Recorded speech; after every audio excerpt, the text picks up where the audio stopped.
Hello everyone. तो यहाँ पर फाइट करने के बाद जब टिंग और याओ नीचे वापस आते तो चियान भी उनका वेट कर रहा था। यहाँ पर टिंग बेचारी के साथ काफी प्रॉब्लम हो गया था। वो अपने घर में वापस भी नहीं जा सकती थी और अपने एक्स हस्बैंड की तो वो शक्ल भी नहीं देखना चाहती थी। तो यहाँ पर चियान और याओ वो दोनों मिलकर उसका एक होटल में रहने के लिए अरेंजमेंट कर देते हैं। अब चियान जब गाड़ी में बैठा हुआ था तो यहाँ पर याओ उसके पास एक बारिश का बॉक्स लेकर आती है और कहती है आपने सारा दिन से कुछ नहीं खाया, प्लीज खा ले, वरना दोबारा से खाली पेट होने की वजह से स्टमक एक हो जाएगी। लेकिन उसे विश्वास नहीं था कि ये खाएगा। उसे लगता था कि साइड पर रख देगा। तो वो उससे कहने लगते हैं ठीक है, फिर मैं अपना WeChat आपके मोबाइल में ऑन करती हूँ। और वहाँ पर उसने एक प्राइवेट ब्रॉडकास्टिंग रूम भी ऑन कर दिया था जिस पर पासवर्ड लगाने के बाद सिर्फ और सिर्फ याओ ही वो देख सकती थी और वो चाहती थी कि खाते हुए एक वीडियो बनाकर उसे सेंड करे। लेकिन एक्चुअली यहाँ पर चियान से गलती हो जाती है। वो उस पर पासवर्ड लगाना भूल जाता है जिसकी वजह से ये लाइव स्ट्रीम हर कोई देख सकता था जो भी याओ के WeChat पर ऐड था। और उसी टाइम पर ऑफिस में जो कोलीग्स ओवर टाइम कर रहे थे वो भी इकट्ठे वीडियो देख लेते हैं और हैरान रह जाते हैं।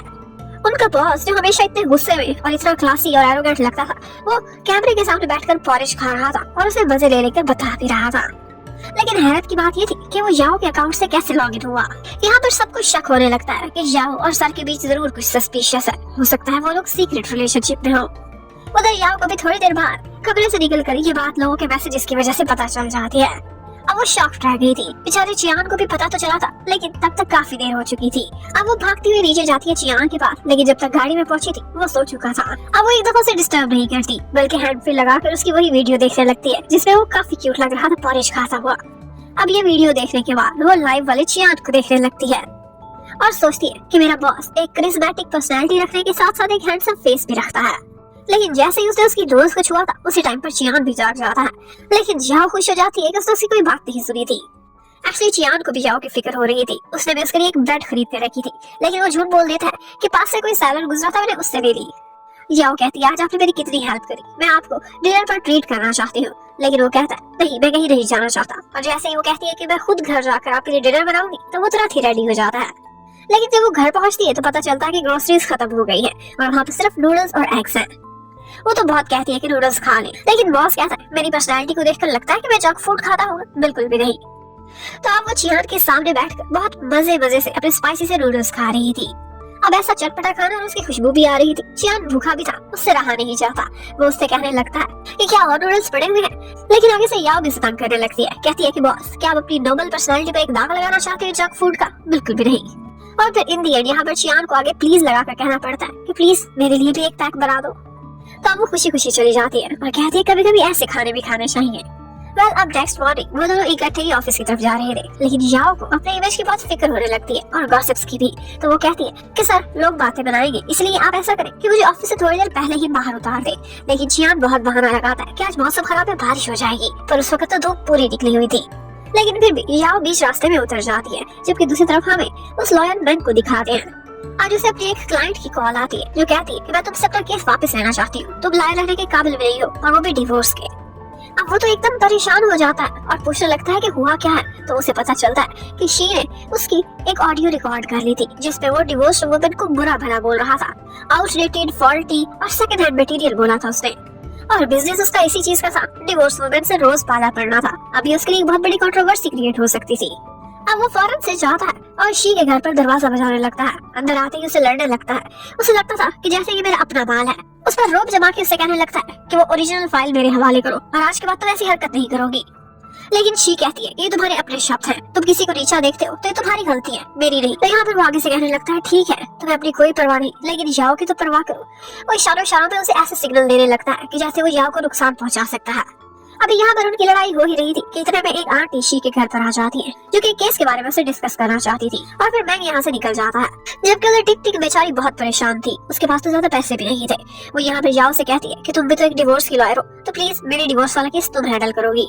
अब यही बात याओ जाती है और चियान से करने लगती है। चियान कहता है कि तुम इस केस में प्रीमोशन नहीं लेकर आओगे, इस बात का क्या प्रूफ है? और वैसे भी मुझे नहीं लगता कि ये केस जितना आसान है, ये काफी मुश्किल केस होने वाला है। लेकिन याओ कहती है कि सर आपने मुझे इतना तो पॉलिश कर दिया और उसके साथ साथ जब आपकी गाइडेंस होगी तो मैं जरूर ये केस जीत जाऊंगी।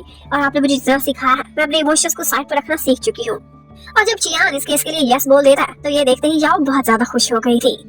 और उसने उसे ये भी कहा था कि इस केस की लॉयर तो तुम होगी लेकिन तुम्हारी पर्सनली हेल्प मैं करूंगा। अब याओ इतनी खुशी खुशी वहाँ से बाहर चली जाती है कि चियान भी उसे देखकर काफी देर तक खुश रहता है, मानो उसकी खुशी में चियान की खुशी मिल चुकी थी। एक्चुअली टिंग टिंग चाहती थी कि वो घर अपने बच्चों के लिए वापस हासिल कर सके, जो कि उसने और उसके हस्बैंड ने मिलकर खरीदा था।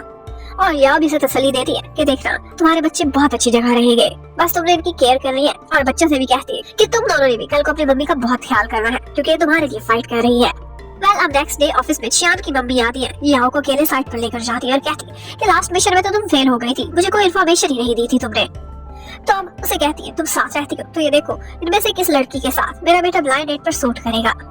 लेकिन फिर साथ ही साथ उससे कुछ बातें उगलवाने की भी कोशिश करने लगती है। कहती है कि मेरा बेटा ठीक है, सक्सेसफुल है, लेकिन फिर भी उसका IQ हाई होगा पर इमोशनल लेवल बहुत डाउन है, उसे रोमांस तो आता ही नहीं है और लड़कियों को कैसे कुछ रखना है तो बिल्कुल भी नहीं पता।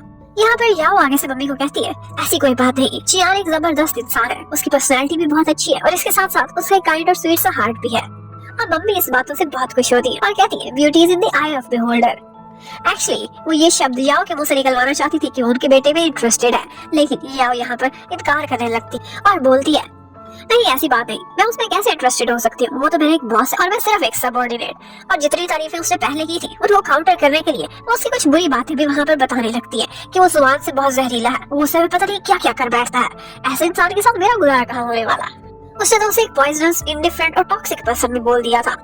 लेकिन ये सब वो अपनी तारीफों को काउंटर करने के लिए कर रही थी मम्मी के सामने, पर उसी टाइम पर पीछे से चियान भी पहुंच जाता है जो कि आधी बातें सुन लेता है। अब मम्मी तो वहाँ से निकल गई थी और उसके बाद याओ खड़ी हुई थी चियान के सामने जो उससे एक्सप्लेनेशन मांग रहा था। उसे बहुत दुख हो रहा था कि याओ मेरे बारे में इस तरह से सोचती है। वो उसे मौका भी देता है खुद को एक्सप्लेन करने का, पर याओ खुद को सही से डिफेंड नहीं कर पाती और इन दी एंड चियान को इतना गुस्सा आता है कि वो उसे अपने ऑफिस से बाहर निकाल देता है। अब घर जाकर याओ काफी परेशान थी, उसे तो ये भी नहीं पता था कि चियान ने कितनी बातें सुनी और कितनी नहीं सुनी। अब वो उसे मनाने के लिए एक जबरदस्त उसका फेवरेट डिनर बनाती है, लेकिन उसके बाद देखती है तो काफी देर तक चियान वापस ही नहीं आया था। बेचारी याओ वेट करती करती सो गई थी।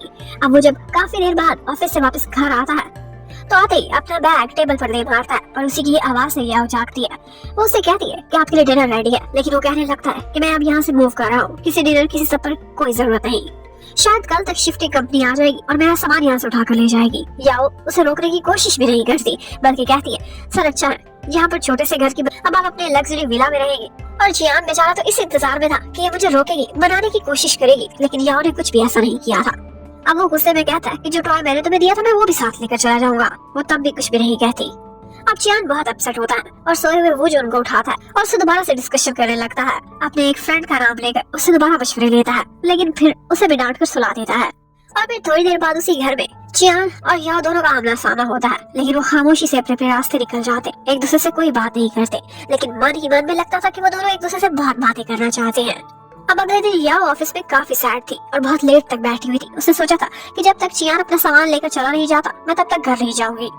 और उधर चियान बेचारा वेट कर रहा था कि शायद याओ वापस आ जाए, मुझे रोक ले, मैं उससे मिले बगैर ऐसे कैसे चला जाऊं यहाँ से। कि चियान बेचारा काफी देर तक बैठा याओ का वेट करता रहता है। इवन की सब पैकिंग भी हो गई थी, फिर भी उसने डिलीवरी बॉयज को वहाँ पर 30 मिनट तक बिठाया हुआ था सिर्फ इंतजार के चक्कर में। और बस फिर उसके बाद वो सामान लेकर वहाँ से चला जाता है। याओ काफी देर से आज घर लौटी थी और जैसे ही अंदर आई थी उसने जाते ही चियान का कमरा देखा था जो कि अब बिल्कुल खाली और सूना सूना सा पड़ा था। ये देखकर उसका मूड बहुत ऑफ हो जाता है, वो सैड सैड सी दिखाई दे रही थी। और तो और जब अपना वो भरा हुआ फ्रिज देखती है तो सोचने लगती है कि अब मैं किसके लिए डिनर बनाया करूंगी। तो बस बेचारी आज सिर्फ इंस्टेंट नूडल्स बनाकर बैठ जाती है और अपना टीवी देखने लगती है। और दूसरी तरफ हमें चियान को दिखाते हैं जो कि अपने बहुत बड़े से विला में बैठा हुआ था। उसका विला बहुत ग्रैंड और बहुत शानदार था और वो जो कभी टीवी नहीं देखा करता था आज एक टीवी सीरियल देख रहा था। याओ ने उसे लगता है आदत डाल ही दी थी और साथ ही साथ उसने याओ वाला टॉय भी हक किया हुआ था, लेकिन थोड़ी देर बाद जब उसे रियलाइज होता है कि मैं कितना चाइल्डिश हो रहा हूँ तो वो टॉय को साइड पर कर देता है। अब नेक्स्ट डे वो जब ऑफिस में जाता है तो जाता है अपने कोलीग्स के पास। वो लोग सारे उसे गुड मॉर्निंग कहते हैं। थोड़ी देर तक वो याओ के डेस्क के करीब ही खड़ा रहता है और उसकी नजर पड़ती है उसके लंच बॉक्स पर, तो उसे पुरानी बहुत सारी यादें आने लगती हैं।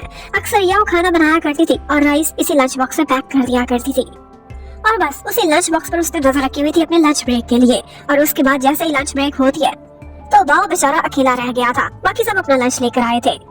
लेकिन इससे पहले कि बाओ याओ के साथ मिलकर उसका लंच खाने लगे वो तुरंत ही ऊपर पहुंच जाता है और चियान उसको रोक देता है और कहता है तुम लंच नहीं कर सकती, एक बहुत ही कॉन्फिडेंशियल डॉक्यूमेंट है जो कि एक्सप्रेस डिलीवरी से नहीं मंगवा सकता, तुमने क्लाइंट से खुद जाकर उठानी है।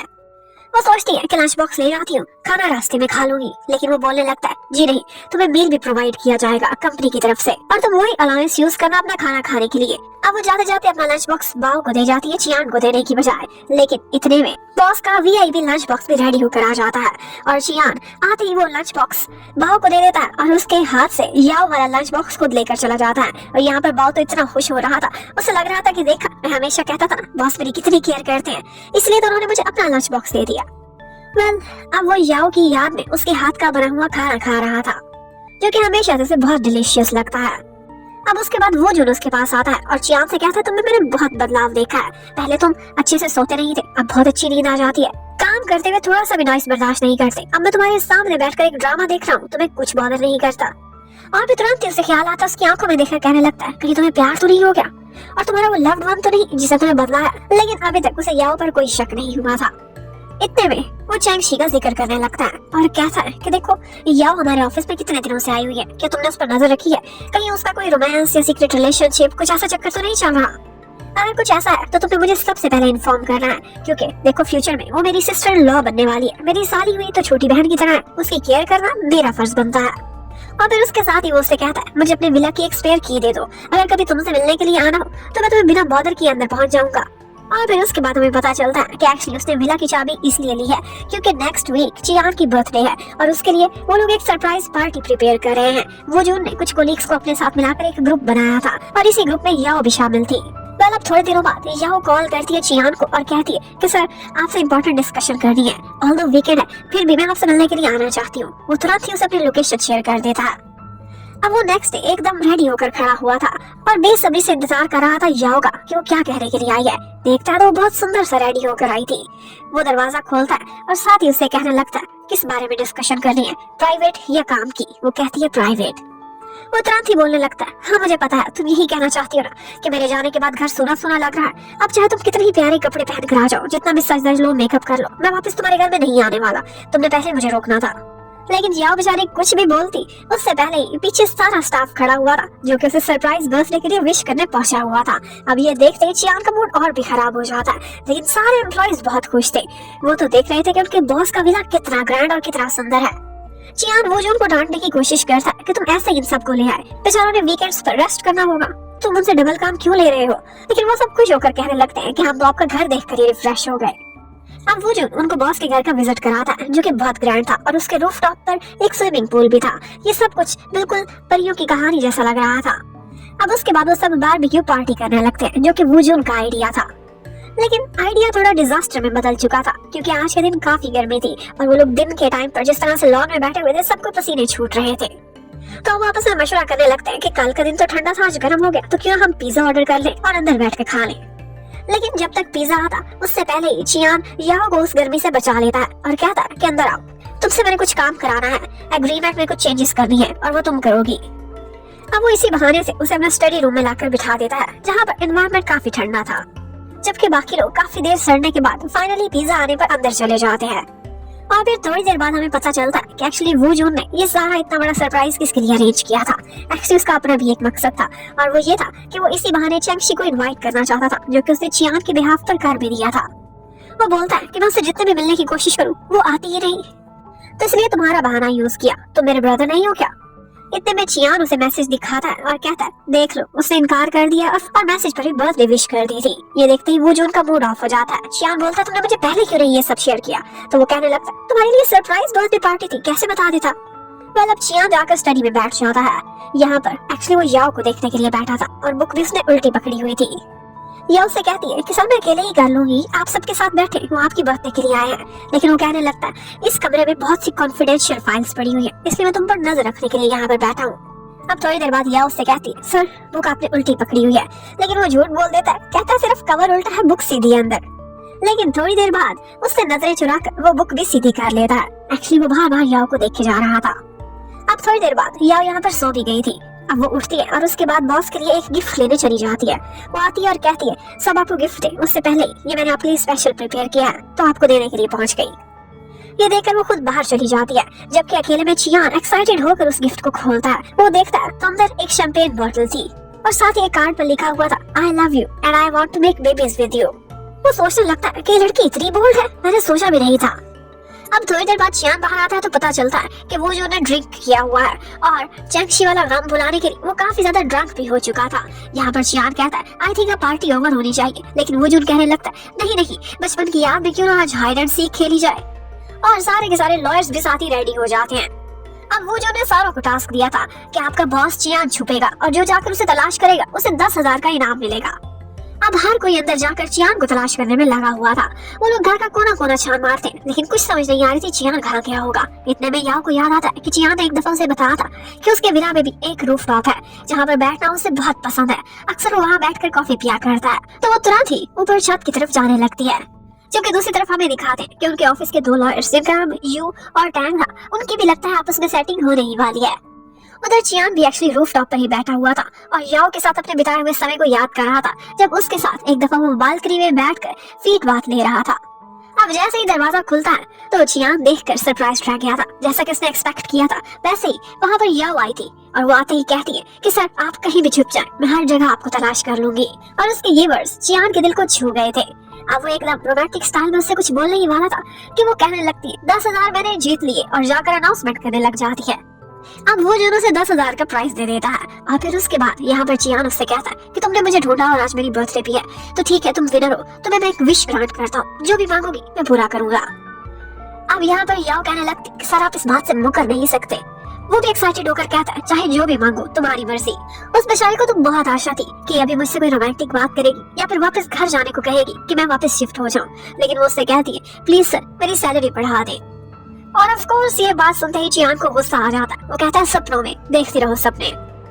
वेल इतने में वहाँ पर केक आ गया था और केक काटते समय यहाँ पर चियान विश मांग रहा होता है और सारे लोग भी काफी खुश नजर आते हैं। पार्टी में सारे लोग ड्रिंक कर रहे थे और यहाँ पर लगता है कि याओ ने कुछ ज्यादा ही ड्रिंक कर लिया था। यहाँ पर वो अपनी एक स्पीच भी देने लगती है ड्रंक होकर, जहाँ पर वो सबसे पहले तो अपने कोलीग्स का थैंक्स करती है जिन्होंने उसका इतना साथ दिया, और फिर कहने लगती है कि उसके बाद मैं अपने बॉस चियान को भी थैंक्स करना चाहती हूँ। लेकिन बताती है स्टार्ट में जब मैं मिली थी तो मैं सोचती थी कि बस ऐसे ही बॉस का तुक्का लगा हुआ है, तभी तो इनको इतनी हैवी वेजेस मिलती है, इनमें कोई खास बात नहीं है, बल्कि मुझे बहुत एनोइंग लगते थे। लेकिन थोड़ा समय बिताने के बाद मुझे पता चला कि ये कितने क्वालिफाइड हैं। और यहाँ पर जब वो आकर बॉस को टोस्ट करती है तो उनके कपड़े भी गंदे हो गए थे। यहाँ पर चियान अब उठता है, उसे ड्रंक देखकर चुपचाप अपने कपड़े बदलने के बहाने अंदर चला जाता है, जबकि बाकी सारे कोलीग्स को लग रहा था कि याओ आज आग से खेल रही है। चियान अंदर जाकर सोचने लगता है कि इस गिफ्ट की खातिर जो तुमने मुझे दिया मैं तुम्हें माफ करता हूँ याओ। जबकि बाहर सारे लॉयर्स आपस में मजाक करने लगते हैं। यहाँ पर वो आज अपने बॉस वू जून से पूछते हैं कि हमने एक लॉयर लियांग के बारे में सुना है, वो भी आपकी यूनिवर्सिटी से थी और यूनिवर्सिटी टाइम में लगता है कि आप उनके पीछे पीछे चलते थे। लेकिन वो जून साफ मुकर जाता है और कहता है ऐसी हरकत तो मैं कर ही नहीं सकता, मैं तो अपने स्टडीज को लेकर बहुत सीरियस रहता था, शायद चियांग ने ऐसा किया होगा इसलिए मेरे पीछे मत आना ये क्वेश्चन लेकर आएगा। जबकि यहाँ पर याओ जाकर वो जून से अकेले में क्वेश्चन करने लगती है। वो ड्रंक थी तो जाकर चियान के बचपन के बारे में पूछने लगती है कि क्या उससे बुली बॉयज तंग करते थे। यहाँ पर वो जून भी हैरान था कि तुम्हें ये बात कैसे पता है, लेकिन ड्रंक होने की वजह से कोई भी एक दूसरे की बातों का ज्यादा गौर नहीं कर रहा था। इतने में ऊपर से चियान आ जाता है और वो जून को याओ से अकेले में बातें करता देख अपने पास बुला लेता है। अब बाकी सारे कोलीग्स तो वहाँ से वापस चले गए थे, जबकि वो जून से शर्माते चियान बोलने लगता है। हाथ में उसे वही कार्ड पकड़ा हुआ था जो कि याओ ने उसे वाइन के साथ दिया था। वो उसे कहने लगता है कि देखो फीमेल सबऑर्डिनेट से फासला रखा करो, क्योंकि मुझे लगता है कि मेरे लिए कोई ना कोई फॉल कर चुका है और वो हमारे कोलीग्स में से ही है। अब ये सुनते ही वो जो पहले ही ड्रंक था उसे करीब आकर नसीहतें करने लगता है कि तुमने कम ड्रिंक करना था, हमारे ऑफिस में ऐसी वैसी कोई बात नहीं। और चियान बेचारा सोचता है इससे बात करने का कोई फायदा नहीं। और उसके बाद हमें दिखाते हैं 2 और कैरेक्टर्स को जिनके नाम टैंग और यू है, और वो भी आज फाइनली एक कपल बन गए थे। जबकि चियान बेचारा जब सोने के लिए जा रहा था तब भी यही सोचे जा रहा था कि याओ इतनी बोल्ड कब से हो गई, उसने मुझे इतनी बड़ी बात बोल दी, फेस टू फेस तो मेरे सामने कहने से शर्माती थी, शायद इसलिए नहीं कह पाई होगी, लिख के दे दिया। जबकि मैं तो यही सोच रही हूँ कि याओ के गिफ्ट में किसने लिख कर रखा होगा। और जैसे ही चियान सोने के लिए लेटता तो उसके बेड पर आकर बैठ जाती है याओ, जो उसे यही कह रही थी कि बॉस मैं आपको एक बेबी देना चाहती हूँ। अब ये सुनते ही चियान शर्मा जाता है कि मैं अभी सबके लिए रेडी नहीं हूँ, और इतने में वो उससे नाराज होकर जा रही थी कि यहाँ पर चियान उसे मनाने की खातिर बेड से ही गिर जाता है और उसे पता चलता है कि वो तो एक सपना देख रहा था। जबकि उधर याओ आधी रात को उठकर पानी पी रही थी और वही बार उसे याद आता है कि मैंने कल ड्रंक होकर चियान को कितना कुछ बोल दिया था और तो और ड्रिंक उसके कपड़ों पर भी गिरा दी थी। अब बस उसे यही लगता था कि कल जैसे ही वो जून हट जाएगी फौरन ही फायर कर दी जाएगी। अब नेक्स्ट मॉर्निंग जैसे ही चियान उठता है, वो एक मैसेज करने वाला था काम के बारे में याओ को, लेकिन तुरंत ही उसे उसका गिफ्ट याद आता है जिसमें कार्ड में उसने क्या लिखा था। ये सोचते ही वो ऑकवर्ड फील करने लगता है। अब वो चुपचाप ऑफिस चला गया था और वहाँ पर उसने आज फिर से सनग्लासेस लगाए हुए थे क्योंकि कल रात उसको फिर ठीक से नींद नहीं आई थी और डार्क सर्कल्स दोबारा आ चुके थे। अब थोड़ी देर बाद उसे वोजन बताता है कि आज मैंने सारे एम्प्लॉइज के लिए एक लेक्चर अरेंज किया है जिसमें उनको ये ब्रीफ किया जाएगा कि अपनी लव लाइफ को और अपने काम को वो कैसे बैलेंस रख सकते हैं। और फिर थोड़ी देर बाद याओ वहाँ पहुँचती है। पता चलता है कि आज तो वो लेट हो गई थी। वो भी तुरंत ही वो लेक्चर लेने जा रही थी, लेकिन चियान उसे रोक लेता है क्योंकि वो नहीं चाहता था कि ये ऑफिस रोमांस के खिलाफ कोई भी बात सुने। लेकिन वो जो जबरदस्ती उसे वहाँ भेज देता है और चियान से कहता है तुम्हारी काम में हेल्प मैं करा दूंगा।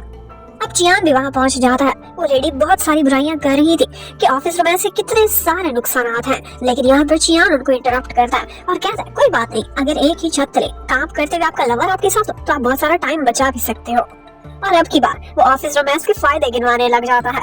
अब वो टीचर यहाँ पर याओ से पूछने लगती है कि आपका क्या ख्याल है इस बारे में। तो वो कहती है कि मेरे ख्याल से मैं टीचर से एग्री करती हूँ। अगर काम और लव दोनों साथ साथ चलता है तो अच्छी बात है, लेकिन अगर अपने लवर से ब्रेकअप हो गया तो आपका मन नहीं करेगा अपने काम वाली जगह पर जाने को भी। अब ये सुनते ही चियान को काफी गुस्सा आता है और वो मूड खराब करके वहाँ से निकल जाता है। अब चियान इंटरनेट पर सर्च करने लगता है कि एक फीमेल कोलीग ने अगर आपसे लव कन्फेस किया और उसके बाद वो बिल्कुल अनजान बन रही है तो इसका क्या मतलब है। उसको यही रिजल्ट मिला था कि शायद वो आपकी तरफ से कोई इनिशिएटिव चाहती है, अब शर्मा रही है। अब सब कुछ उसी ने तो नहीं करना, आप भी पहल बढ़ाएं, आप भी कोई स्टेप उठाएं। या फिर ये भी हो सकता है कि वो आपकी भावनाएं जगाकर प्लेइंग हार्ड टू गेट ये खेलना चाहती हो। अब इतने में याओ वहाँ पर आ जाती है उसकी कॉफी लेकर। वो उससे कहती है कि सर आप आज बहुत परेशान दिखाई दे रहे हैं और खोए खोए भी लग रहे हैं। अगर आप कहें तो आज मैं आपके लिए डिनर प्रिपेयर करूं, मैंने आपसे एक इम्पोर्टेंट बात भी करनी है। चियान को लगने लगता है कि एक रोमांटिक सा डिनर क्रिएट करके मेरे से ऑफिशियल अपना लव कन्फेस करना चाहती है। कहता है ठीक है, अच्छा एटमॉस्फेयर भी होना चाहिए इस तरह की बात करने के लिए, तो क्यों ना एक रेस्टोरेंट डिस्कवर करें अच्छा सा। तो वो कहने लगती है हाँ सही है सर, लेकिन मैंने तो केस ही डिस्कस करना है। अब ये सुनते ही चियान सरप्राइज रह जाता है कि तुमने मुझसे केस के बारे में बात करनी है। तो वो ये कहकर उसे वहाँ से बाहर निकाल देता है कि कभी अपने प्रॉब्लम्स खुद भी सॉल्व कर लिया करो, छोटी बच्ची हो क्या। अब दूसरी तरफ हमें शी को दिखाते हैं। उसने एक नई जगह पर अपना घर ले लिया था। शायद उसने मिंग के डर से अपनी जगह से मूव कर लिया था, लेकिन ये बात वो याओ को नहीं बताती। लेकिन जब बाहर नॉक होती है तो वो तुरंत ही परेशान हो जाती है कि अब यहाँ पर कौन पहुँच गया। लेकिन कोरियर देखकर उसे तसल्ली हो जाती है कि अभी तो मैं सेफ हूँ। लेकिन याओ ने ये बात नोटिस कर ली थी और उसके बाद उसने चेक शी से ये बात उगलवा भी ली थी। वो कहती है कि तुम्हें इस तरह से मूव करने की क्या जरूरत थी, तुम मुझसे ये बात शेयर कर सकती थी, मैं बड़ी हो गई हूँ। लेकिन शी कहती है कि एक्चुअली मैं शांति चाहती हूँ। अगर यहाँ पर भी वो मेरे पीछे आया या मुझे उसने हरास करने की दोबारा कोशिश की तो फिर देखना, अब की बार मैं खामोश नहीं बैठने वाली। लेकिन नेक्स्ट डे वो जोन जाकर याओ से पूछने लगता है कि आजकल वह शी से कांटेक्ट नहीं कर पा रहा, नहीं वो अपने घर के बाहर नजर आती है, वो कहाँ गई है। अब याओ उससे कुछ कहना भी नहीं चाहती थी क्योंकि उसे पता था कि शी जानबूझकर वहाँ से मूव कर चुकी है। वो बहाना लगा देती है कि शायद वो किसी बिजनेस ट्रिप पर गई होगी, लेकिन वो जोन के बार बार पूछने पर वो उसे बता देती है कि उसने घर वहाँ से शिफ्ट कर लिया है। अब वो जोन को लगता है कि शायद वो मेरी वजह से परेशान थी। वो कैसा है ठीक है, शी को मेरा मैसेज दे देना कि उसे मेरी वजह से परेशान होने की कोई जरूरत नहीं, मैं आदम से कभी कांटेक्ट नहीं करूंगा, मेरी वजह से वो कहीं भी मूव ना करे। वो बेचारा काफी डिसहार्ट भी दिखाई दे रहा था। अब याओ अपने घर पर काम कर रही थी। चियान उसे कॉल करता है और एक बहाने से कहता है आजकल मुझे तुम्हारा काम बहुत पसंद आ रहा है और इसीलिए मैं तुम्हें एक मील पर ट्रीट देना चाहता हूँ। लेकिन आगे से याओ कहती है सर किसी और दिन से, आज तो मैं बहुत बिजी हूँ, और उसकी बातों को इग्नोर करती हुई फोन ही काट देती है। अब इससे चियान को तो कंफर्म हो जाता है कि ये प्लेइंग हार्ड टू गेट मुझसे खेल रही है। एक तरफ कार्ड पर मुझे आई लव यू लिखती है, दूसरी तरफ मुझे इग्नोर करने की कोशिश करती है। वेल अब नेक्स्ट डे ही याओ को एक बात पता चलती है और वो ये थी कि उसके फ्रेंड टिंग टिंग उसके साथ उसके हस्बैंड ने चीट किया था और उसे जो मैरिज सर्टिफिकेट बनवाया था वो भी फेक था। वो बेचारी तो अपनी मॉर्निंग सिकनेस की वजह से उसके साथ नहीं जा सकी थी और वो एक फेक सर्टिफिकेट लाकर उसे दे चुका था, जो उसे अब रियलाइज हुआ था जब वो डिवोर्स के लिए फाइल करने वाली थी। अब टिक टिक और भी परेशान हो जाती है क्योंकि उसे लग रहा था कि वो स्टार्ट से ही एक फ्रॉड था, उसने मैरिज को भी एक फ्रॉड बना दिया और ये सारा कुछ वो सिर्फ और सिर्फ उसका पैसा हथियाने के लिए कर रहा था और उस घर की सारी डाउन पेमेंट टिक टिक ने ही पे कर दी थी। अब याओ बेचारी इसी केस को लेकर काफी परेशान थी और रात भर इसी पर वो रिसर्च करती रही थी। नेक्स्ट मॉर्निंग जब वो आती है तो बहुत लेजी लेजी दिखाई दे रही थी। यहाँ पर बाओ उसे एक कॉफी भी देता है उसे फ्रेश करने के लिए। ये सारा कुछ चियान भी देख रहा था। अब यहाँ थोड़ी देर बाद चियान के पास आती है और उसी केस के बारे में डिस्कशन करने लगती है, लेकिन इसी बीच उसे खुद ही बहुत जबरदस्त सा कोई आइडिया आ गया था जिसे लेकर वो बहुत खुश होती है और तुरंत ही वहाँ से भाग जाती है और चियान बेचारा तो बस तरसता रह गया था उससे बातें करने को। अब याओ तुरंत ही चली जाती है और टिंग को बताती है कि किस तरह से वो ये केस जीत सकती है और उसे वो घर भी मिल सकता है। और ये सुनते ही टिंग भी खुश हो जाती है। वो सोचने लगती है कि वाकई याओ अब लॉ की फील्ड में काफी आगे बढ़ चुकी है। अब आज याओ काफी खुश नजर आ रही थी। इधर जाकर वो अपने लिए एक जबरदस्त सा डिनर भी बनाती है और उस डिनर की वो एक फोटो बना लेती है और यही फोटो उसने अपने स्टेटस पर भी लगा दी थी, जो कि चियान भी देख लेता है। और ये देखते ही उसे याओ के हाथ का बना खाना बहुत याद आने लगता कि चियान जाता है और जाकर वो जून के घर पर बैठ जाता है और वो भी लेट नाइट। अब वो उसे भी सोने नहीं दे रहा था और साथ ही साथ ड्रिंक भी किया जा रहा था। वो जो जब उससे बार बार पूछता है तो फिर वो बताने के लिए रेडी हो जाता है। कहता है एक्चुअली रिलेशनशिप का इशू है। वो पूछता है किसका? तुम्हारी लाइफ में। क्या लियांग जिरान ने दोबारा से तुम्हें कन्फेस किया? ये उसी लॉयर की बात थी जिसके बारे में कल भी रूमर्स फैली हुई थी और बाकी कोलीग्स भी बात कर रहे थे। वो जो को तो उसी के बारे में शक होने लगता है, लेकिन चियान कहता है मैं अपने बारे में नहीं कह रहा, मैं अपने एक फ्रेंड की बात बता रहा हूँ तुम्हें। उसे किसी लड़की ने कन्फेस किया, लेकिन उसके बाद वो ऐसा स्ट्रेंजर सी बन गई है, कोई मूव ही नहीं लेती और ना ही कुछ रिस्पॉन्स करती है, बिल्कुल अनजान है, जैसा ऐसा कभी हुआ ही ना हो। तो यहाँ पर वो जो उससे कहने लगता है कि अपने फ्रेंड से कहो कि उसने कोई रिस्पॉन्स नहीं दिया होगा, इसी वजह से उस लड़की को रिजेक्टेड फील हुआ होगा। अब रिजेक्टेड फील हो कितना बुरा लगता है इंसान को, आखिर वजूद के साथ भी तो यही हुआ था। वो उसे मशवरा देता है कि तुम ऐसा करो, उस लड़की के पास जाओ और उसे बताओ कि तुम भी उसे लाइक करते हो। लेकिन आगे से चियान कहता है मेरे फ्रेंड की बात है ये, मेरी नहीं। और वैसे भी मेरे फ्रेंड का एक स्टाइल है, एक स्टैंडर्ड है। उसकी बॉटम लाइन ये है कि वो कभी किसी लड़की को चेज नहीं करेगा। तो वो जो से कहता है ठीक है डायरेक्टली नहीं कह सकते तो कोई इनडायरेक्ट उस लड़की को हिंट ही दे दो कि तुम उसे लाइक करते हो। और ये आइडिया चियान को पसंद आता है, वो इसी बारे में सोचने लगता है। जबकि वो जो नेक्स्ट डे ऑफिस में आता है और याओ से कहने लगता है कि उस दिन जो गिफ्ट बॉक्सेस आए थे वो उन्होंने एक्चुअली एक कंपनी से अरेंज कराए थे और वहाँ पर कुछ गड़बड़ हो गई है। उन्हें कॉल करी थी और कहा था कि कुछ कन्फेशन बॉक्सेस थे जो हमारे मिसिंग है, शायद आपके गिफ्ट्स में चले गए हो। वो पूछने लगता है याओ से कि क्या तुम्हें इस बारे में कुछ पता, कोई गलत गिफ्ट तो नहीं चला गया हमारे चियान के पास। लेकिन वो कहने लगती कि सर अगर कोई कन्फेशन बॉक्स गया होता तो अब तक ये कोई रिस्पॉन्स नहीं आना था, बॉस ने तो पूरा का पूरा ऑफिस सर पर उठा लेना था। इसका मतलब है कि ऐसा कुछ भी गड़बड़ नहीं हुआ। जबकि उधर चियान अपनी बहुत सारी हिम्मत जुटाता है और उसके बाद याओ को अपने कमरे में बुलाता है। उससे कहता है कि मैंने बर्थडे वाले दिन तुम्हारी थॉट्स, तुम्हारी गिफ्ट सब कुछ एक्सेप्ट कर लिया है, हाँ, लेकिन इस बारे में भी फैसला नहीं किया, मैं तुम्हें सोच के बताऊंगा। वो शर्माते शर्माते इनडायरेक्टली उसे एक पॉजिटिव सिग्नल दे रहा था, जबकि याओ बहुत खुश हो गई थी और कहती सर आपने मुझे इतना खुश कर दिया कि आप सोच भी नहीं सकते, आपको मैं इतना खुश, इतना सेटिस्फाई रखूंगी कि आप हैरान रह जाएंगे। अब इसको चियान अपने फेस पर एक मिस्टीरियस सी स्माइल सजाए शर्माते शर्माते सुन रहा था। लेकिन इतने में याओ कहती है वैसे सर आपने कितनी मेरी सैलरी बढ़ाने के बारे में सोचा, 10% या 20%? अब ये सुनते ही चियान दोबारा से गुस्से में आ जाता कि मैं कोई बात कर रहा हूँ और इसको अभी तक सैलरी इंक्रीमेंट के बारे में पड़ी है। लेकिन याओ बेचारी ने तो उस दिन सिर्फ इतने ही थॉट्स अपने सामने रखी थी कि मेरी सैलरी इंक्रीज कर दे। अब चियान से कोई भी बात एक्सप्लेन करता उससे पहले इमाओ एक केस लेकर अंदर आ जाता है और उसके बाद चियान का सारा मूड रुइन हो गया था। वो दोनों को एक कमरे से बाहर निकाल देता है। जबकि बाहर आकर याओ सोचने लगती है कि आजकल बॉस बहुत मिस्टीरियस दिख रहे हैं, एकदम खुश होते एकदम गुस्से में आ जाते और साथ ही साथ उसे ख्याल आता है कि गिफ्ट बॉक्सेस में कुछ मिक्स हुआ था और सर ने भी कहा बर्थडे वाले दिन तुम्हारे गिफ्ट और तुम्हारे थॉट्स। और बस यही से उसके माइंड में कुछ क्लिक कर जाता है कि मेरे वाला गिफ्ट कहीं गलत तो नहीं सेंड हो गया। अब वो जाती है सीधा चियान के पास और कहती है सर उसने जो आपको गिफ्ट्स मिले थे क्या मेरा गिफ्ट आपको पसंद आया? वो शर्मा के कहता है हाँ आया तो सही। और साथ ही वो पूछती जो कार्ड पर लिखा था वो। अब वो शर्मा कर कहता है कि मैं थोड़ा रिजर्व्ड इंसान हूँ, इसके बारे में भी कुछ भी नहीं बोल सकता। और बस उसे समझ आ गई थी कि कोई ना कोई कार्ड उससे हो चुका है। तो वो ऐसा करती है कि अपने बॉस के विला पर चली जाती है। बॉस की जगह चोरी चोरी वो चली गई थी और वहाँ जाकर वही गिफ्ट बॉक्स देखती है जो कि आज भी उसे संभाल कर रखा हुआ था और उस पर लिखा हुआ था आई लव यू और मैं तुम्हारे साथ एक बेबी चाहती हूँ। अब इससे पहले कि याओ किसी शॉक में जाती उससे पहले ही उसे आवाज आने लगती है। एक्चुअली चियान की मम्मी डैडी आज उसके विला पर उसके कमरे में आ रहे थे स्टडी को सजाने के लिए। वो तुरंत ही जाकर पर्दे के पीछे छुप जाती है, लेकिन थोड़ी देर बाद मम्मी आती और पर्दा हटा देती है और अब याओ वहाँ पर पकड़ी गई थी। और तो और मम्मी जब उसके हाथ में इतना बड़ा सा बॉक्स देखती है तो तुरंत ही खोल लेती है और उसमें जो कुछ लिखा हुआ था वो उन्होंने भी पढ़ लिया था। और ये सब देखते ही वो फौरन ही चियान को भी बुला लेती है वहीं पर ही और उन दोनों को एक साथ बिठा देती है। अब याओ तो यहाँ पर इतनी घबराती है कि वॉशरूम का बहाना लगाकर निकल जाती है, लेकिन मम्मी इन्वेस्टिगेशन करने लगती है। चियान को लगता है कि मम्मी को सब कुछ पता चल चुका है। तो वो कहता है मम्मी एक्चुअली इसी ने ही मुझे चेज किया था और ये मुझे कोई छोटी छोटी सी क्यूट से अपनी फीलिंग्स कन्वे करती रहती थी। और साथ ही साथ वो सारी बातें मम्मी को बताने लगता है कि किस तरह से मेरी केयर करती थी, मेरे लिए खाना बनाती थी, पॉलिश लेकर आती थी, मेरे लिए शॉपर भी बुला दिया करती थी। और तो मेरी बर्थडे पर इसने मुझे एक गिफ्ट दिया जिसमें इसने मुझसे अपना लव कन्फेस किया। मैं फाइनली इसकी इतनी ज्यादा परसिस्टेंस से मूव हो चुका हूँ। और जैसे ही जाओ वॉशरूम से बाहर आती है, मम्मी उसके पास जाती है और उसके हाथ में एक कंगन पहना देती है, बिल्कुल ऐसे ही जैसे सासू माँ अपनी होने वाली बहू को आशीर्वाद दे रही हो।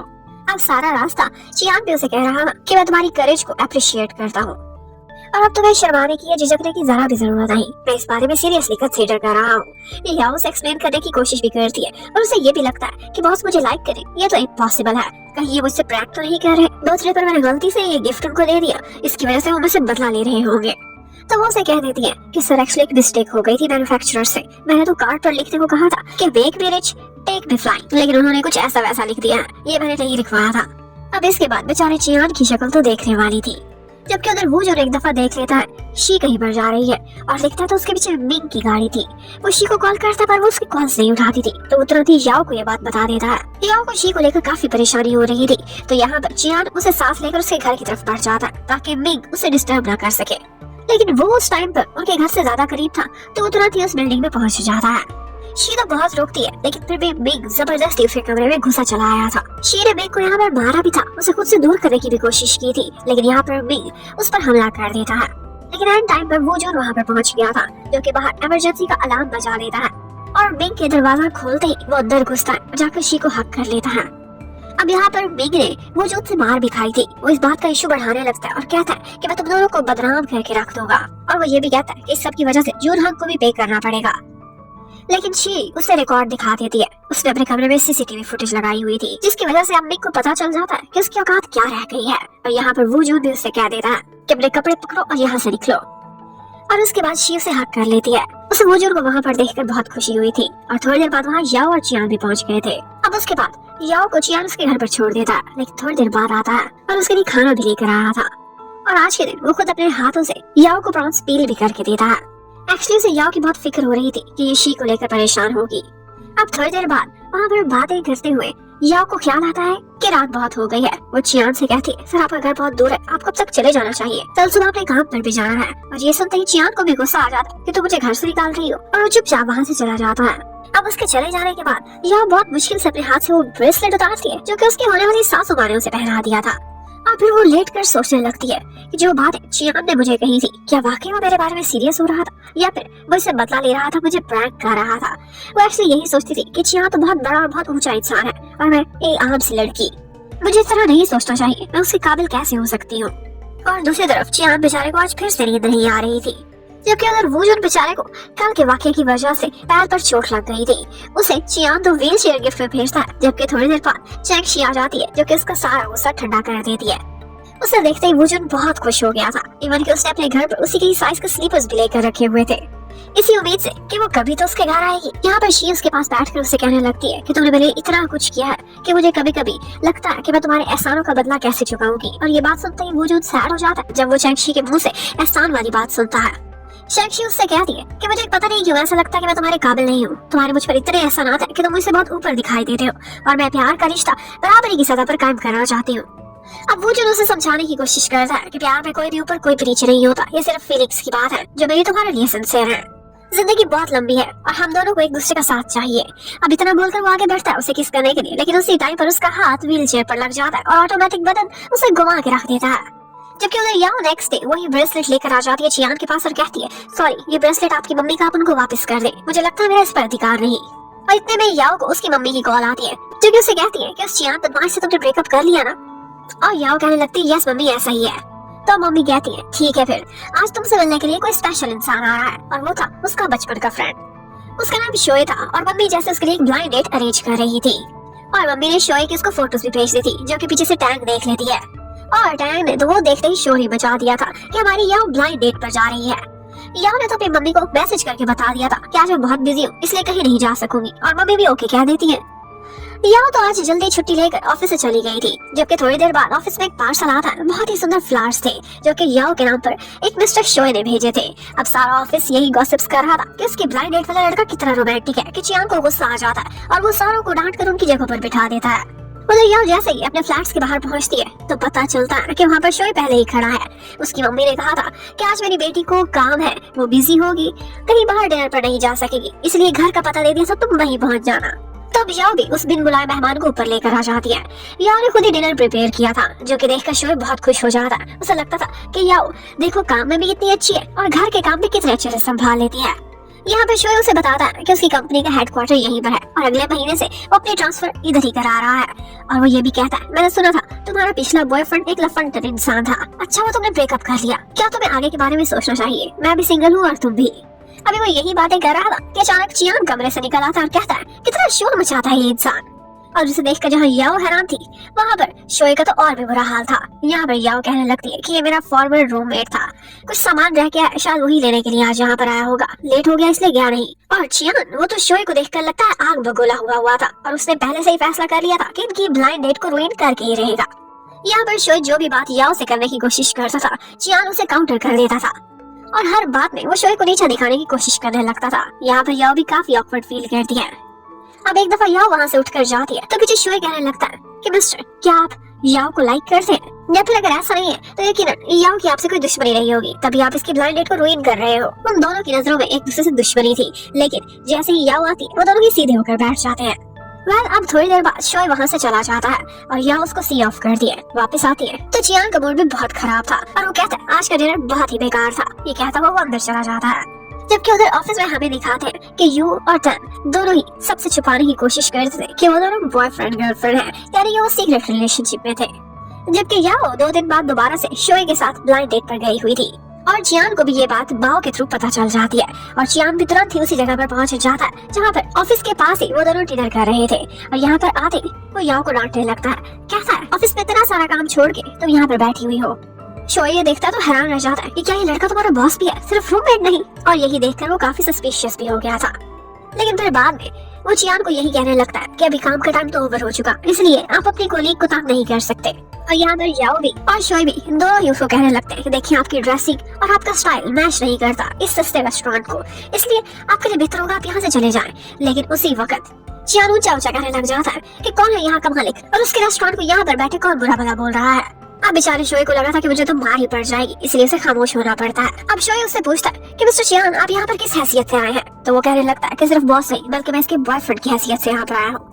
अब ये सुनते ही याओ का तो खाना ही गले में अटक जाता है और यहाँ पर चियान एक लंबी स्टोरी सुनाने लगता है। कहता है कि ये लड़की मेरे पीछे पीछे चली थी, मुझे बहुत इससे परसुएड करने की कोशिश की, पहले मैंने इसे रिजेक्ट किया लेकिन अब मेरा दिल मेल्ट हो गया है। मैंने इसे रिजेक्ट कर दिया था तभी इसका दिल टूटा और तुम जैसे आरे गारे के साथ इसे ब्लाइंड डेट स्टार्ट कर दी। लेकिन अब मैं बहुत पॉसेसिव अपनी गर्लफ्रेंड को लेकर। याओ कुछ भी बोलती उससे पहले शोए गुस्से में आ जाता है और चुपचाप वहाँ से निकल जाता है। अब याओ चियान से कहती, सर आपको पता है ना सारी मिसअंडरस्टैंडिंग थी उस गलत गिफ्ट की वजह से, मैं तो आपके पीछे पीछे आपको चेंज नहीं किया। लेकिन चियान कहने लगता है अपनी लीगल जुबान में, कहता है कि 3 पार्टीज हैं लेकिन उसमें सबसे ज्यादा नुकसान मेरा है, हालांकि गलती मेरी थी ही नहीं। तुमने गलत गिफ्ट दिया, किसी ने गलत पैक किया, तो कंपनसेशन तो मुझे मिलनी चाहिए ना, मेरी फीलिंग्स के साथ खिलवाड़ किया गया। अब याओ यहाँ पर सैड हो जाती है, कहती है सर कहीं आप मुझसे फॉल इन लव तो नहीं कर चुके? यहाँ पर चियान को चाहिए था वो तुरंत ही उसे यस कह देता, लेकिन वो एक दफा खामोश हो जाता है। क्या करता उसकी ईगो बीच में आ गई थी और याओ खुद ही कहने लगती, मैं भी ये क्या सोच रही हूँ, आप जैसा इंसान भी भला किसी से प्यार कर सकता और वो भी मुझ जैसी लड़की से। जबकि उधर चियान ने उसे कह दिया था कि अगर तुमने कंपनसेशन कर लिया उस गलत गिफ्ट की, 3 दिन तुम्हें मेरे लिए हाउस कीपिंग का काम करना होगा। अब वो उसके विला पर पहुंची हुई थी, वो उससे पॉन्ड भी साफ कराता है, अपने गार्डन की कटिंग भी कराता है और उससे ग्लास भी साफ कराता है। बेचारी का बुरा हाल हो गया था, उसका विला बहुत बड़ा था। अब शाम को वो फिर से उसे टॉर्चर करता है और कहता है कि मुझे यहाँ पर सबसे बड़ा गिफ्ट चाहिए। बेचारी की बास्केटबॉल खेल खेल के बाजू ही थक जाती लेकिन वो गिफ्ट विन नहीं कर पाती। तो अब नेक्स्ट डे उसे सुबह सुबह फिर जगा देता है और कहता है कि आ जाओ मेरे विला पर। अब दूसरा दिन काम का स्टार्ट होता है। आज वो उससे अपने फ्लोर्स क्लीन करा रहा था। उसे काम पर लगाकर वो जानबूझ के खुद स्टडी में चला जाता है। कहता 4 घंटे तक बाहर नहीं आऊंगा, लेकिन वो चाहता था कि बेचारी पीछे चुपचाप रेस्ट कर ले। लेकिन याओ इतनी पागल थी, ऑल्दो बॉस भी सर पर नहीं था, फिर भी सारा टाइम काम करती रहती है।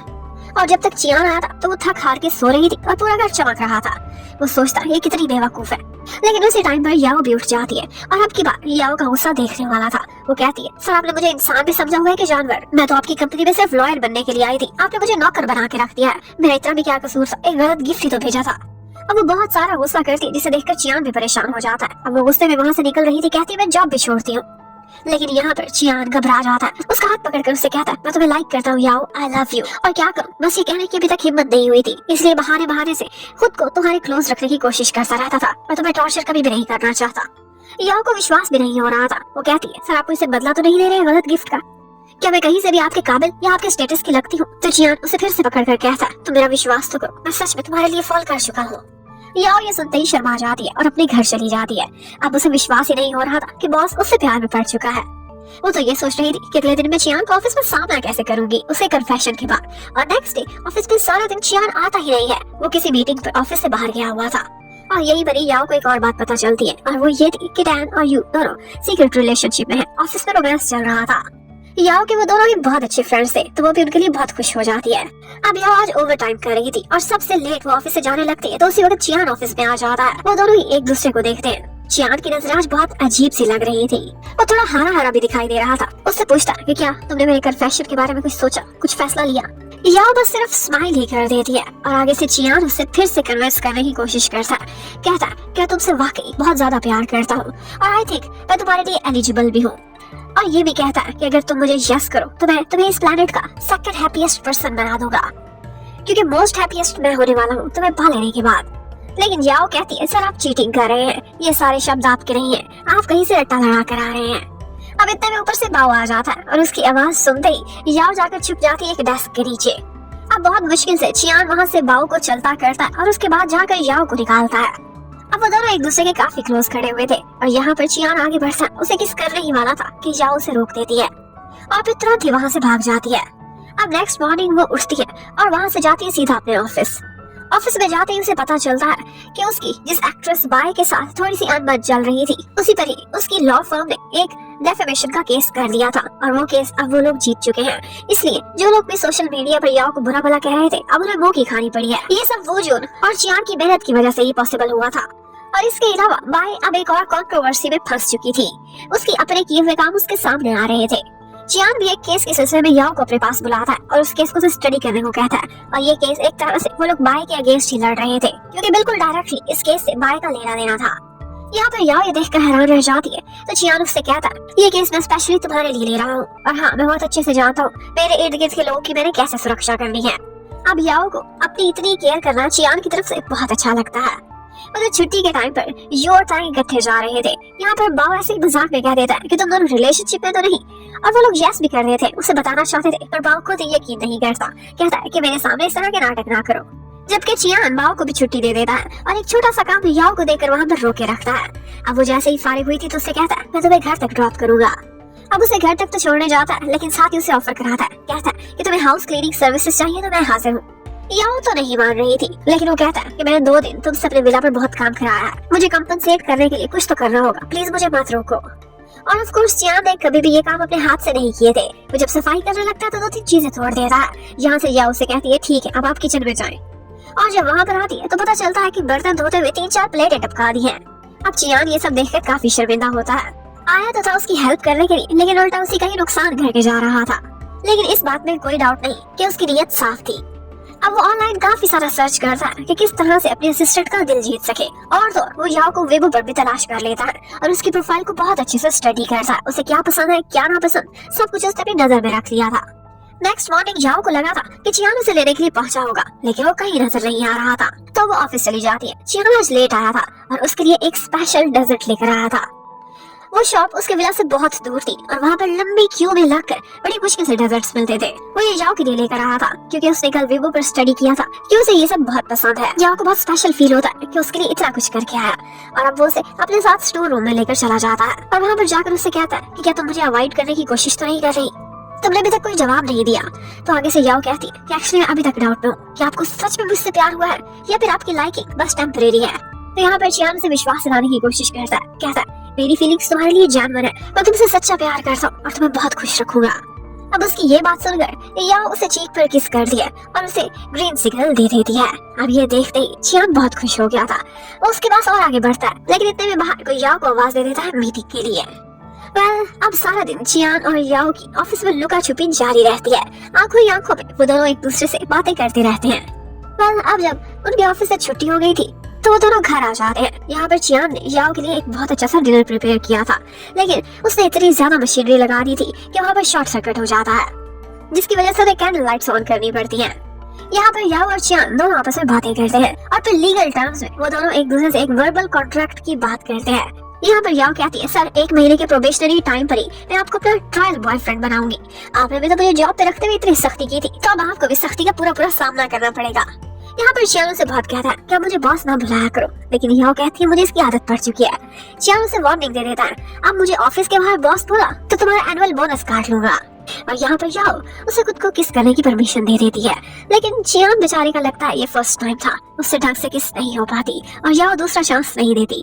उसके बाद उसे वहाँ से भेज देती है, लेकिन कल उसके साथ डेट पर चलने का वादा जरूर कर लेती है।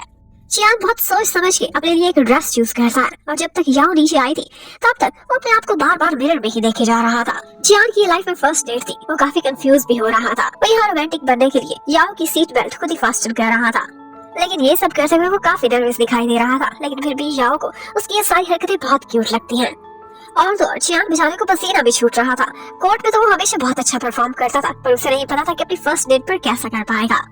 अब वो लोग एक मॉल में जाते हैं। वहाँ पर एक लड़की एक क्वेश्चन लेकर खड़ी हुई थी, जो कि चियान वहाँ पे सॉल्व कर देता है। तो वो दोनों को एक गिफ्ट देती है कपल समझ के, और जो गिफ्ट उस बॉक्स के अंदर था वो देखते ही वो दोनों काफी एम्बैरस हो जाते हैं। अब फाइनली वो लोग खाना खाने के लिए पहुंचे हुए थे। यहाँ पिज्जा ऑर्डर किया था। चियान इर्द गिर्द कपल्स को देखता है, और जिस तरह की रोमांटिक हरकतें वो लोग कर रहे थे वो भी करने की कोशिश करता है। तो अब फाइनली याओ उसके हाथ से खाना खाती है। वो दोनों एक दूसरे को खाना खिलाते हैं और अपनी डेट पर काफी एंजॉय कर रहे थे। तो अपनी डेट पर सारा दिन बिताने के बाद हमारा कपल शाम को घर वापस आ जाता है।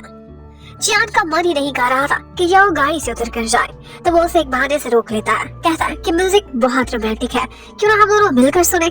और फिर उस म्यूजिक के बीचों बीच उसका हाथ भी पकड़ लेता है। अब वो दोनों काफी देर तक किसी तरह से एक दूसरे को देखते रहते हैं और म्यूजिक एंजॉय करते रहते हैं। अब फाइनली याओ जो वहाँ से ऊपर अपने फ्लैट में जाने वाली थी, तो चियान उसे रोकने के बहाने तलाश करने लगता है। कभी कहता है तुम्हारा लैंप फिक्स कर दूंगा, तो कभी किसी और बहाने से उसके साथ थोड़ा और समय बिताना चाहता था। लेकिन याओ वहाँ से तुरंत ही बाहर निकल जाती है। अब चियान उसके पीछे पीछे दौड़ता है और जल्दी में उसका हाथ अपनी गाड़ी के दरवाजे के बीच आ जाता है। अब यहाँ पर चियान बेचारे को चोट तो बहुत ज्यादा आई थी, हर्ट पे वो बहुत फील कर रहा था, लेकिन याओ के सामने स्ट्रॉन्ग बनने की एक्टिंग जैसे उसे कोई चीज पेन ही नहीं देती। अब जब याओ को तसल्ली हो जाती है तो वो अपने घर चली जाती है और चियान वापस लौट आता है। तो अब यहाँ पर याओ अगले दिन जाती है शी से मिलने के लिए। उसके लिए पिज्जा भी लेकर गई थी। वो काफी खुश दिखाई दे रही थी। यहाँ पर शी बहाने बहाने से उससे पूछने लगती है, तो याओ को उसे बताना ही पड़ता है कि एक्चुअली वो और चियान दोनों रिलेशनशिप में हैं। शी उसकी ये बात सुनते ही उसके लिए बहुत खुश हो जाती है, उसे बेस्ट विशेस देती है। लेकिन याओ कहती है मैं बहुत कंफ्यूज्ड हूँ, वो मेरा बॉस है और इतनी आउट क्लास पर्सनालिटी रखता है, मैं एक आम सी लड़की, मुझे नहीं पता ये सब कितने दिन चलने वाला है। तो शी उसे समझाती है, कहती है कि मेरी बहन किसी से कम नहीं है और प्यार में कोई भी ऊंचा नीचा नहीं होता। अगर तुम दोनों एक दूसरे को लाइक करते हो तो दुनिया से और स्टेटस से मत डरो। अब जब याओ वहाँ से वापस आती है तो देखती है चियान उसके घर पर बैठा हुआ है। उसने हाथ पर एक मोटी सी पट्टी बांधी हुई थी और ऐसे प्रिटेंड कर रहा था कि जैसे उसे बहुत बड़ी चोट लगी है और उससे काम भी ढंग से नहीं हो पा रहा। यहाँ पर याओ को उससे हमदर्दी होने लगती है। वो बताता है नहीं कोई इतनी भी परेशानी की बात नहीं, बस मेरी फिंगर्स के टिश्यूज डैमेज हो गए हैं। तो याओ भी चियान के लिए वो सारा कुछ करने लगती है जिसलिए चियान ये एक्टिंग कर रहा था। वो उसकी एक्स्ट्रा केयर कर रही थी और तो और उसके लिए कुकिंग करने और उसकी खिदमत करने को भी रेडी हो जाती है। और यहाँ पर चियान ने बहाने बहाने से ये भी सुना दिया था कि मैं इतनी दूर ड्राइव करके कैसे जाऊँ, मेरा तो हाथ भी जख्मी है। तो याओ से कह देती है ठीक है फिर आज रात तुम यहीं रुक जाओ। अब ये होने के बाद चियान के फेस पर देखने वाली स्माइल आई थी और फिर खाना खाते समय भी चियान की एक्टिंग स्टार्ट हो जाती है। वो ऐसे एक्ट करता है कि जैसे हाथ पर चोट की वजह से उसे खाना खाने में भी दिक्कत हो रही है। यहाँ पर याओ उसके पास आती है और अपने हाथों से उसे खाना भी खिलाती है। ये सारा कुछ वो बहुत एंजॉय कर रहा था। अब खाना खत्म होने के बाद चियान अपने माइंड में एक और आइडिया लिए याओ के पीछे पीछे आता है और उससे कहता है मेरे हाथ पर तो चोट लगी हुई है और इस जख्म को गीला नहीं होना चाहिए, मैं क्या करूँ, मेरे वॉशरूम भी यूज करना है, नहाना है, फ्रेश होना है। तो याओ तुरंत ही कहती मुझे आ गया एक आइडिया और तुरंत ही उसके हाथ पर एक प्लास्टिक बैग बांध देती है। कहती है इस तरह से तुम सुरक्षित रहोगे। अब चियान वॉशरूम में खड़ा यही सोच रहा था कि मेरा तो ये आइडिया बेकार ही गया। उसे एक और आइडिया आ जाता है और वो वॉशरूम में चिल्लाने लग जाता है। याओ को अपने पास बुलाकर एक्टिंग करता है कि मेरी कमर में बल पड़ गया है, मेरा मसल पुल हो गया, मेरी कमर में इतनी पेन हो रही है कि मैं सीधा भी नहीं हो सकता। एक्चुअली वो चाहता था कि उसकी गर्लफ्रेंड ही उसकी शर्ट उतारे, लेकिन ऐसा होते हुए उसके फेस पर से दर्द गायब और खुशी आ जाती है, जो देखते ही याओ को उसकी सारी प्लानिंग समझ आ गई थी। और उसे ये भी पता चल जाता है कि हाथ पे पट्टी वाला भी इसका नाटक ही होगा और वो उसकी पट्टी भी उतार देती है। और अब उसे पता चलता है कि ये सब उसने एग्जैजरेट किया था, इतना बड़ा जख्म उसे था ही नहीं। वेल अब नेक्स्ट मॉर्निंग ऑफिस जाते समय चियान दोबारा से उसे एक विश करता है कि तुम मेरी टाई बांधोगी, लेकिन याओ को तो ये काम आता ही नहीं था। वो इतनी देर लगा लेती है फिर भी टाई उससे ढंग से बंधती ही नहीं है और चियान तो इस बात पर भी बहुत खुश था कि उसकी गर्लफ्रेंड इतनी देर से उसके क्लोज खड़ी उसकी खिदमत कर रही है। अब ऑफिस में वो देखता है तो याओ के इर्द गिर्द कुछ फ्रेंड्स खड़े हुए थे जो उससे बातें कर रहे थे। चियान को देखते ही वो लोग डर जाते और गॉसिप्स छोड़ वहाँ से भाग नहीं करते, लेकिन चियान उनको रोक देता है और उल्टा उनसे पूछने लगता है। वो भी उनकी चैटिंग का हिस्सा बनना चाहता था आज पहली दफा। वो भी याओ के फ्रेंड्स के साथ घुलना मिलना चाहता था, लेकिन यहाँ पर उसे देखकर सारे लोग घबरा जाते और चियान को वहाँ से निकलना पड़ता है।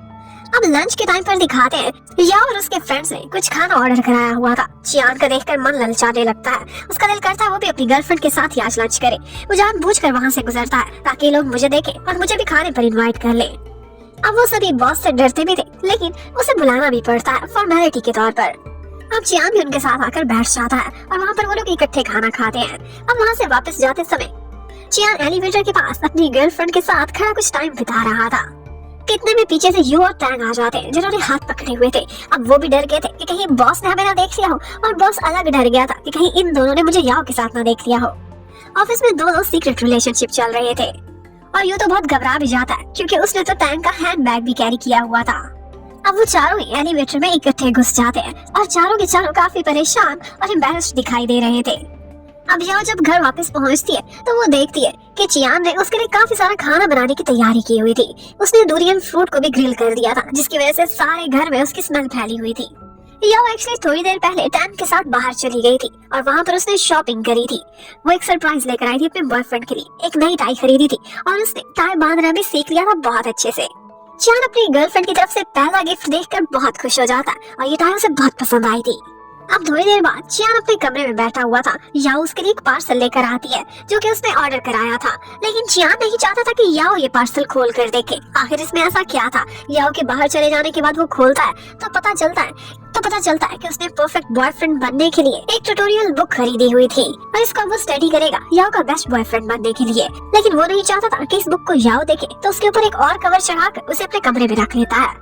जबकि उधर वूजुन एक दिन शी से मिलने के लिए जाता है। शी ने देख लिया था कि वो काफी देर से उसका वेट कर रहा था, लेकिन वूजुन उसके सामने ऐसे प्रिटेंड करने लगता है कि जैसे वो बस इत्तेफाकन यहाँ से गुजरा है। लेकिन शी को देखकर अब लग रहा था कि जैसे उसने अपना हार्ट वूजुन की तरफ ओपन करना स्टार्ट कर दिया है। तो शी उससे कहती है सिर्फ इमरजेंसी यूज के लिए मैं तुम्हारे फोन में अपनी लोकेशन का एक ट्रैकर लगा देती हूँ। मतलब नेक्स्ट डे ऑफिस में याओ को दिखाते हैं। चियान उसे पीछे से आकर हक कर लेता है जब वो स्टोर रूम में खड़ी हुई थी। वो उसके लिए बहुत प्यार से एक कॉफी भी लेकर आया था और यहाँ पर वो दोनों खड़े जब रोमांस कर रहे थे तो उनकी किस होने ही वाली थी, लेकिन फिर से नहीं हो पाती क्योंकि वहाँ पर टैन आ गई थी और टैन यहाँ पर आते ही याओ को तलाश कर रही थी। यहाँ पर एक और फीमेल कोलीग भी थी। ये लोग आपस में गॉसिप्स करने लगते हैं फाइल्स तलाश करते करते। वहाँ पर सभी चियान की सख्तियों पर बात कर रहे थे कि वो याओ को कितना टॉर्चर करता है, तुम्हें तो उस पर बहुत गुस्सा आता होगा। और चियान वो ये सारा कुछ पीछे खड़ा सुन रहा था और वो यही सोचने लगता है कि याओ दूसरी गर्ल से मेरे बारे में इस तरह की बातें करती है। लेकिन याओ कहने लगती नहीं सर, आप अभी नहीं, आप पहले खड़ूस हुआ करते थे, अब तो बहुत स्वीट बन चुके हैं। और चियान का भी गुस्सा करने का बिल्कुल भी मूड नहीं था, तो वो चुपचाप हंसता हुआ बस वहाँ से निकल जाता है। अब जब चियान वापस पहुंचता है तो उससे वूजुन का मैसेज आता है जो उसे यही कह रहा था कि शी ने तो मेरे लिए अपना दिल खोल लिया है, लेकिन लगता है तुम हमेशा के हमेशा सिंगल ही रहोगे। ये बात सुनते ही चियान को काफी गुस्सा आता है और उसकी शक्ल देखने वाली थी। वो अपनी गर्लफ्रेंड के साथ बैठा हुआ था तो उसके साथ एक सेल्फी बना लेता है। ये उसकी याओ के साथ पहली फोटो थी। याओ पूछने लगती है तो वो कहता है इसे मैं अपने स्क्रीन सेवर पे लगाऊंगा। याओ तो उससे फोन छीन रही थी वो फोटो डिलीट करने के लिए, लेकिन चियान उसे सेव करके रख लेता है। अब ऑफिस में याओ को चियान अपने कमरे में बुलाता है और वो कहता है कि इंडिपेंडेंटली ये तुम्हारा एक और केस आ चुका है जिसे तुम ही हैंडल करोगी। वो ये सुनते ही काफी खुश हो जाती है, उसकी प्रोग्रेस बहुत अच्छी जा रही थी। यहाँ पर चियान उससे कहता है और इसके साथ साथ मेरा तुम्हारे बॉयफ्रेंड होने के बाद ये पहला केस है, तो ये जान लो यहाँ पर तुम्हें एडिशनल बेनिफिट्स मिलेंगे। तुम इसे एक्स्ट्रा हेल्प भी ले सकती हो इस केस पर अपने बॉयफ्रेंड होने की हैसियत से। अब चियान याओ को अपने साथ एक जगह ड्राइव करके लेकर जाता है। एक्चुअली याओ ने अपनी एक नई क्लाइंट से एक जगह पर मिलने के लिए जाना था। वो उसे ड्रॉप कर देता है और वहाँ पर वो अपनी क्लाइंट से मिलती है। उसकी क्लाइंट काफी डरी हुई लग रही थी। वो उससे जब केस पर डिस्कशन कर रही थी तो चियान भी उसका इंतजार कर रहा था। उसे लग रहा था कि वो जल्दी फारिग होकर वापस आ जाएगी। वो उससे कहता है कि लंच पर मैं तुम्हारा वेट करूंगा, लेकिन याओ कहती है कि तुम खाना खा लो, हम बाद में मिलेंगे। जबकि उधर याओ जिस केस पर काम कर रही थी उसकी क्लाइंट उसके साथ काफी जुल्म हुआ था। उसका रेप कर दिया गया था जब वो ज्यादा ड्रंक हो गई थी और उसके हस्बैंड ने भी उसे छोड़ दिया था जब उसे पता चला था कि उसका बेबी उसका नहीं है बल्कि किसी और का है। और उस बच्चे का बाप कोई और नहीं बल्कि उसका एक्स क्लास फेलो था। अब वही एक्स क्लास फेलो उसकी कोई बात नहीं सुनता था बल्कि उसे ब्लॉक कर दिया था। यहाँ पर याओ उससे कहती है कि मैं उससे बात करने की कोशिश करती हूँ। अब याओ उसका वीचैट नंबर लेकर उससे कांटेक्ट करती है। जबकि उधर चियान को दिखाते हैं ऑफिस में बैठा हुआ था और उसने एक इंसेंस भी रखी हुई थी जिसकी वजह से वो खुद को काम करने की कोशिश कर रहा था। यहाँ पर बाओ और यू दोनों उसे काफी नोटिस कर रहे थे, कहते हैं कि कुछ दिनों से काफी बदला बदला दिखाई दे रहा है। इवन किसके ऑफिस में भी जाकर झांकते हैं और उन्हें ये शक हो रहा था कि उनके बॉस मॉन्क तो नहीं बनने वाले। जबकि उधर याओ के पास उसी रेस्टोरेंट में वही लड़का आ जाता है जो कि उस बच्चे का रियल डैड था, लेकिन वो काफी गुस्सा करता है क्योंकि उसे पता नहीं था कि क्लाइंट भी वहाँ पर मौजूद होगी। वो आते ही कहने लगता है कि इस बात का इसके पास कोई सबूत नहीं और वैसे भी मेरी थोड़े दिनों में शादी होने वाली है, मैं एक अमीर इंसान हूँ, इसलिए मुझे फंसाने की कोशिश कर रही है। यहाँ पर वो कहता है कि मैंने सिर्फ इसके साथ एक रात बिताई थी, लेकिन इस बात की कोई गारंटी नहीं और न ही ये मुझे इस बात के लिए फोर्स कर सकती है कि मैं उस बच्चे के लिए डीएनए टेस्ट दूं। और तो और वो उस क्लाइंट की इंसल्ट करते हुए उसके मुंह पर कुछ पैसे दे मारता है और कहता है कि ये लो और यहाँ से चली जाओ। वो लेडी बहुत डिस्टर्ब थी, उसका बच्चा भी आजकल हॉस्पिटल में एडमिट था। तो यहाँ पर याओ से कहती है कि पैसे तुम रख सकती हो क्योंकि तुम्हारे बच्चे का इस पैसे पर अधिकार है। वो क्लाइंट उससे काफी इम्प्रेस हुई थी क्योंकि याओ उसे बहुत सॉफ्ट हार्टेड लग रही थी। अब थोड़ी देर बाद याओ वापस ऑफिस में आ जाती है और तुरंत ही उसे चियान अपने पास बुलाता है।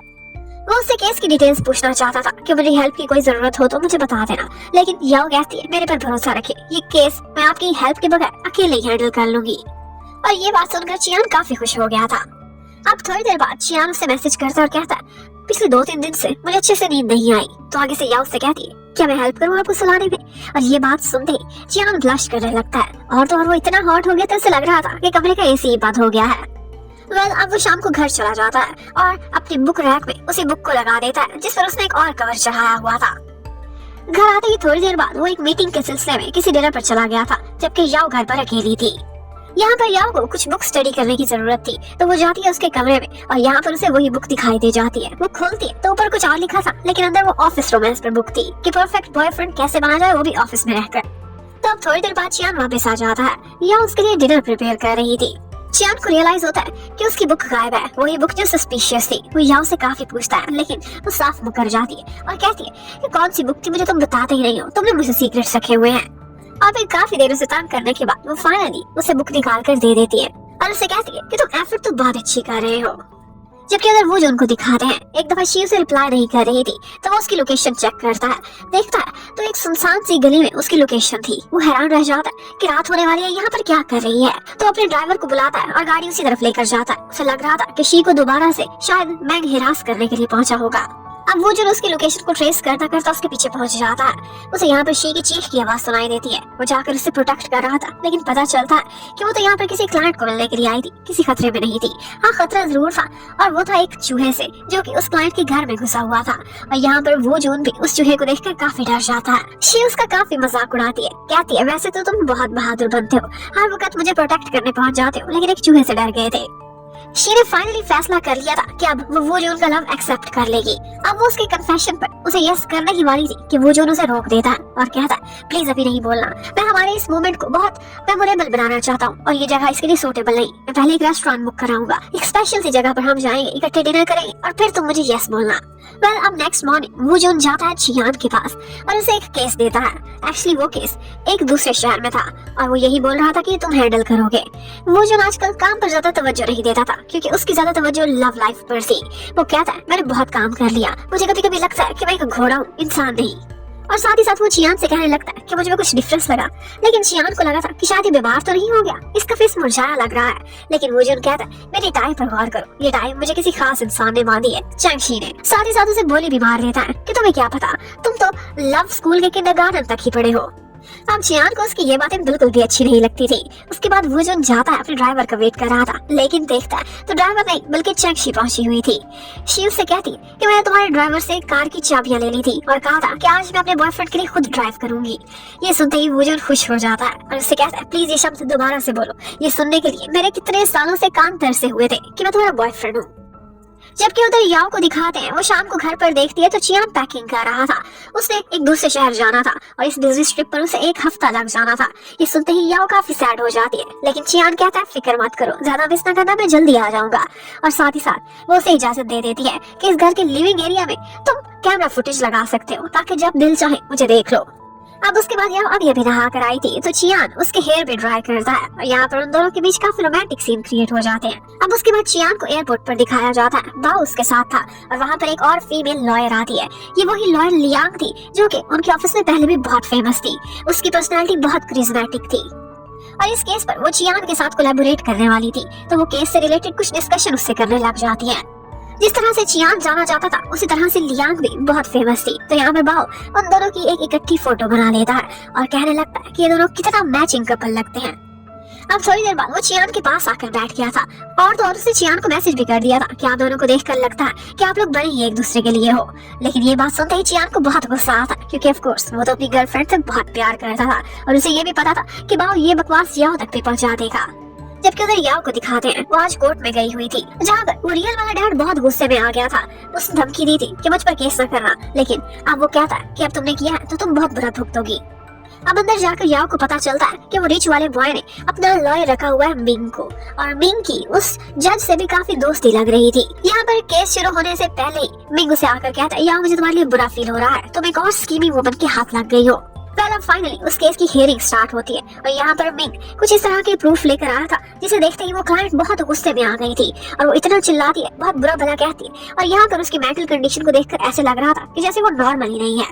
वो पहले ही बेचारी डिप्रेशन और स्ट्रेस में रहती थी और अब अपने बारे में इस तरह की चीजें देखकर वो चिल्लाती है और गुस्से में चली जाती है कि मुझे कोई जस्टिस नहीं चाहिए। अब याओ को समझ नहीं आ रही थी कि वो इस केस को कैसे हैंडल करेगी। अब फाइनली वो घर आती है और उस केस पर और रिसर्च करने लगती है, जो भी डॉक्यूमेंट्स मैग लेकर आया था। जबकि चियान उस टाइम पर उसे कॉल करता है तो उसका नंबर बिजी जा रहा था। एक्चुअली वो एक डॉक्टर से रिलेटेड इस केस पर ही डिस्कशन कर रही थी। अब वो लिविंग रूम की सीसीटीवी फुटेज चेक करने लगता है और उसमें उसकी आवाज भी आ रही थी। वो फोन पर पूछ रही थी कोई मेल हार्मोन से रिलेटेड मेडिसिन के बारे में। बात तो वो अपने क्लाइंट वाले केस से रिलेटेड कर रही थी, लेकिन यहाँ पर चियान को लगता है कि मेरे बारे में कुछ ऐसा कह रही है। वो वहीं से ही चिल्ला पड़ता है और अब वो उससे फोन पर बात करती है और उससे सब क्लियर कर देती है कि मैं तुम्हारे बारे में नहीं कह रही थी, तुम ऐसा सोच भी कैसे सकते हो। और बस चियान अपनी बातों पर शर्मिंदा हो गया था कि यहीं पर ये पार्ट खत्म होता है। Thank you for watching, bye bye.